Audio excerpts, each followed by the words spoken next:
What is up, everybody? It's your boy Jono NBA back with another video. This video will be based on round 2 in the Western Conference playoffs between the Phoenix Suns versus Denver Nuggets and the Utah Jazz versus the Los Angeles Clippers. Now let's get to it. Utah Jazz versus the Los Angeles Clippers. Now this series, I'm not sure how this series is going to pan out, but I got Utah though. Why? Because the Los Angeles Clippers get on my nerves sometimes, yo.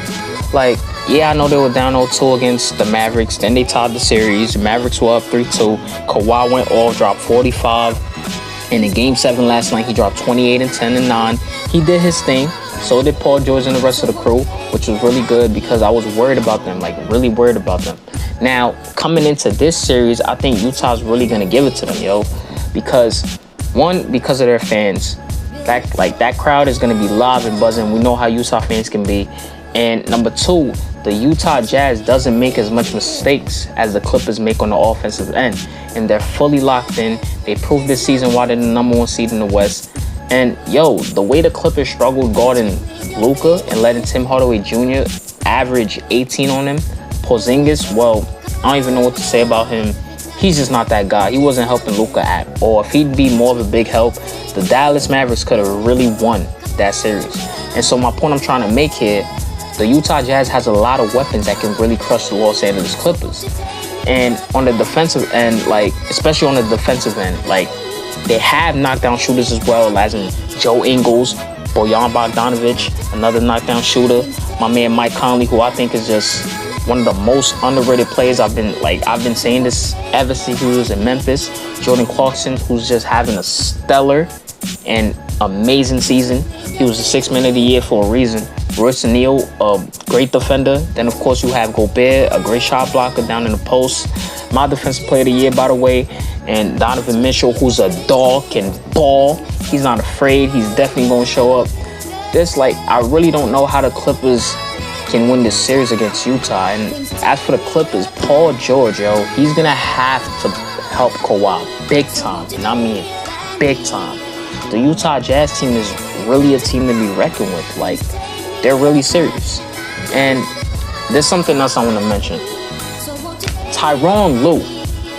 Where the hell is Rajon Rondo? Like, playing him for just 20 minutes in the Maverick series? Come on, yo. Like, they call him playoff Rondo for a reason. You have him there for a reason. And I'm not knocking Reggie Jackson because he actually did play pretty well in that series against the Mavs. He showed up. But if I'm Ty Lue and I'm going against a team like Utah, this series, I'm playing Rondo for at least 28 to 30 minutes. Because with his defense, his playmaking, his IQ, like, I think he could definitely help this Clippers team get an advantage against Utah Jazz in some way. But I really don't know how this series is going to pan out. But I have Utah in 6 to 7 games. Like, the Clippers, they definitely can match up with the Jazz. But quite frankly, I just can't trust the Clippers. I have a hard time choosing them to win this series. The Phoenix Suns versus the Denver Nuggets. This is really an even series. I like both teams with the caliber of players they have. But the way the Phoenix Suns played against the Los Angeles Lakers in that series, I mean, everybody on that team showed up. They played really physical against LeBron. I mean, the Lakers just really couldn't buy a shot to save their lives. DeAndre Ayton really outplayed Anthony Davis in the first game.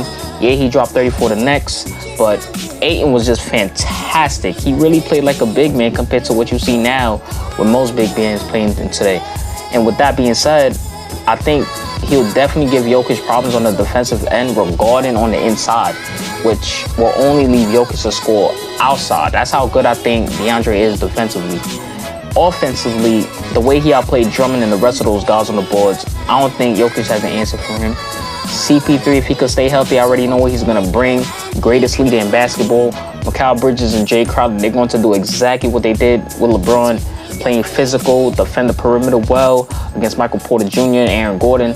I don't think neither of them going to get anything inside either because Phoenix is a really good defensive team. They're going to play their role. And Devin Booker, oh man, Mamba 2.0, just phenomenal that whole series, as we saw in Game 6 to close out the Lakers. Dropped 47, 11, 8 for 10 from the field, shot 68%. Oh man, yo, I have the Phoenix winning in 6 games. Hope you enjoyed this video, guys. Let me know in the comment section your pick between these 4 teams in the Western Conference playoffs. Please, please, please don't forget to like, share, and subscribe. I do this for y'all. I love my fans. I love my subscribers. So please don't forget to hit that subscribe button.